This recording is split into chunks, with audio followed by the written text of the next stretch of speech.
नमस्ते, स्वागत है आप सभी का वीडियो के पार्ट 2 में। तो ये था वो कमरा जहाँ पर हम रात में रुके थे, जो कि 1000 रुपये में मुझे पड़ा था। वैसे अगर आप अकेले आ रहे हैं तो सिंगल पर्सन के लिए रूम ढूंढना ओमकारेश्वर में थोड़ा मुश्किल होगा। यहाँ पर सिंगल पर्सन को कोई रूम देने के लिए तैयार ही नहीं होता।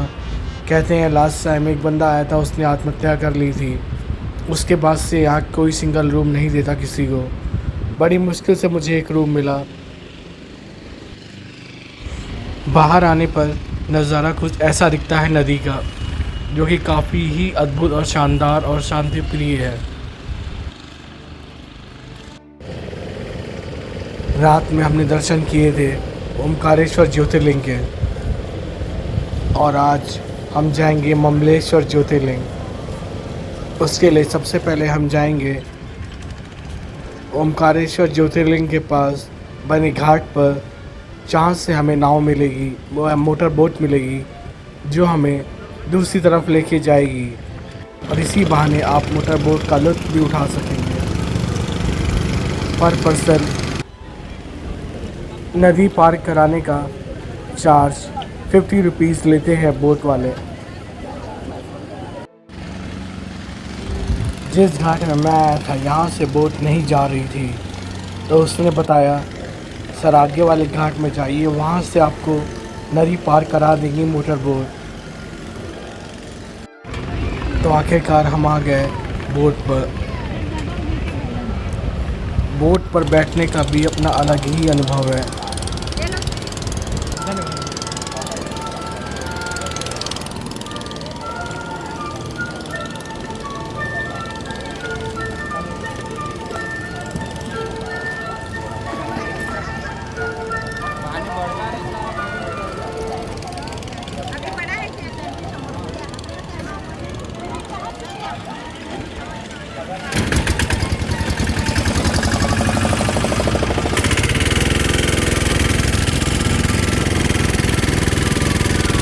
मोटर स्टार्ट होते ही हम चलने को तैयार हो गए।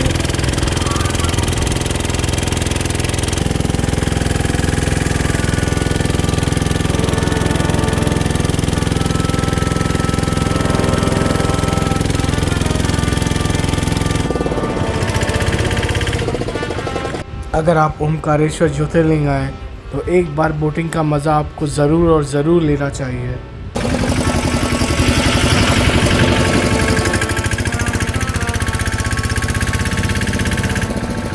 सामने आपको दिखाई दे रहा है ओमकारेश्वर ज्योतिर्लिंग का मंदिर, जो घाट के दूसरी तरफ आने पर सामने का नज़ारा बहुत ही कमाल का दिखाई देता है। नदी के ऊपर बने हुए दोनों पुल यहाँ से देखने पर काफ़ी अच्छे लगते हैं। तो चलिए अब चलते हैं ममलेश्वर ज्योतिर्लिंग की तरफ।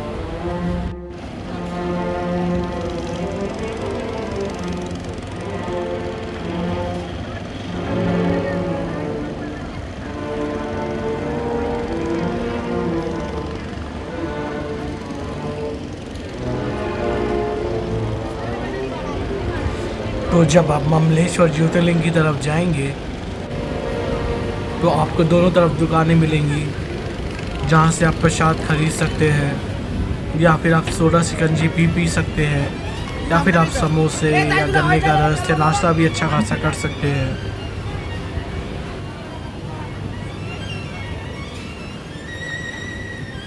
ओंकारेश्वर मानधाता नर्मदा नदी के मध्य द्वीप पर स्थित है। दक्षिणी तट पर ममलेश्वर मंदिर स्थित है। ओमकारेश्वर में ओमकारेश्वर ज्योतिर्लिंग के साथ ममलेश्वर ज्योतिर्लिंग भी है। इन दोनों शिवलिंगों को एक ही ज्योतिर्लिंग माना जाता है। ये जो रास्ता आप अभी देख रहे हैं, ये आपको ले जाएगा वापस मेन रोड की तरफ, जो कि मंदिर के अपोजिट डायरेक्शन में पड़ता है।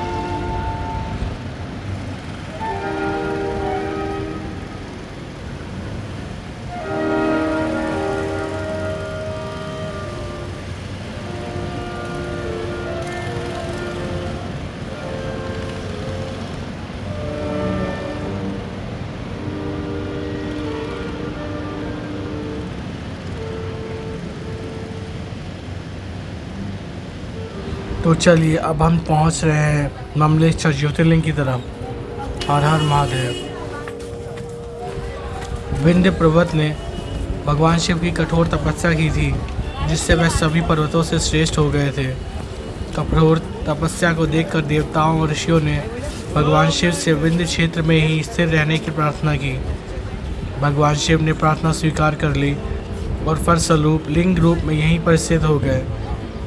यहाँ स्थित ओंकार लिंग 2 रूपों में विभाजित है।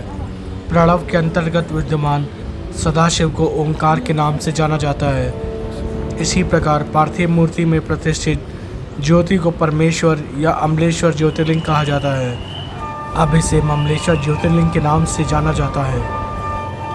इस मंदिर परिसर में 6 और मंदिर हैं। सबसे बेहतरीन पत्थर का मंदिर अब पुरातत्व के अधीन है। देवी अहिल्याबाई के समय से यहाँ भगवान शिव की पूजा पार्थेश्वर के लिंग के रूप में की जाती है। माँ नर्मदा नदी के दक्षिण तट पर स्थित ममलेश्वर महादेव मंदिर में गगनचुंबी ध्वज है। यह ध्वज हमेशा लहराता रहता है। ममलेश्वर मंदिर परिसर में कई और मंदिर हैं। ये सभी मंदिर केंद्रीय पुरातत्व विभाग के संरक्षण में संरक्षित हैं। ममलेश्वर ज्योतिर्लिंग मंदिर में गर्भगृह के बाहरी कक्ष में उत्तर और दक्षिण की दीवारों पर मंत्रों का उल्लेख है। ऐसा लगता है कि ये मंत्र उत्कीर्ण किए गए होंगे। सभी शब्दों को समान रूप से, स्पष्ट रूप से और खूबसूरती से उकेरा गया है। दरअसल ये हमारे लिए किसी रहस्य से कम नहीं है। ममलेश्वर ज्योतिर्लिंग मंदिर बहुत से लोग आते हैं, लेकिन इन शिलालेखों को बहुत से कम लोग देख पाते हैं। इन शिलालेखों में भी कई बड़े सवाल हैं। यह शिलालेख 1063 ईसा पे उत्कीर्ण किए गए थे। इन खूबसूरत संरचनाओं में माँ नर्मदा स्तुति और हलायुध स्रोत और शिव पार्वती स्तुति के साथ महिमा मंत्र भी है। और फिर ममलेश्वर मंदिर में आशीर्वाद लेने के बाद हम चल दिए वापस ऑटो स्टैंड की तरफ, क्योंकि अब हमें निकलना था इंदौर के लिए, क्योंकि अब हमें इंदौर से जाना था सोमनाथ ज्योतिर्लिंग के लिए। वापस जाते समय श्री कृष्ण का यह मंदिर पड़ा, जो कि काफ़ी शानदार और पुराना लग रहा था। यहाँ पर भी आशीर्वाद लेकर हम आगे बढ़ चले। जिस द्वार से होकर आप ब्रिज की तरफ जाएंगे, वहीं पर टैक्सी स्टैंड बना हुआ है। वहीं से आपको टेम्पो या टैक्सी मिल जाएगा बस अड्डे तक छोड़ने के लिए।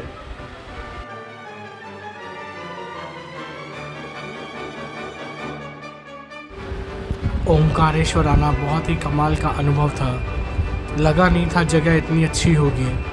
टीवी पर देखना और सामने जाकर देखना दोनों बहुत ही अलग सिचुएशंस हैं। सामने जाने पर आपको पता चलता है कि कितना ही कमाल की जगह है।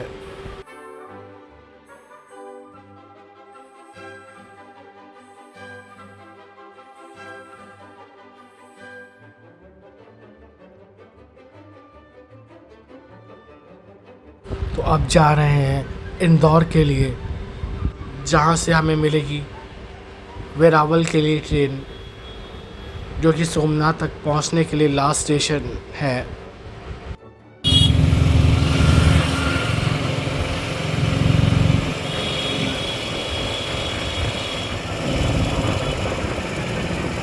आशा है वीडियो का ये पार्ट आपको पसंद आया होगा। सभी को हर हर महादेव।